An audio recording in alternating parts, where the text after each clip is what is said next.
কোলাহলপূর্ণ জীবন একদিকে রেখে যখন আমরা গ্রাম বাংলার বৈচিত্র্যময় জীবনের দিকে তাকাই, ভেসে ওঠে এক অনন্য প্রতিচ্ছবি।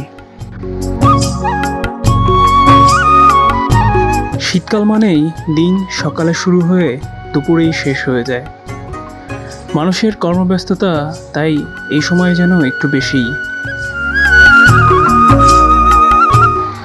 অগ্রহায়ণে ফসল তোলার দৃশ্য যেন গ্রামে খুবই পরিচিত।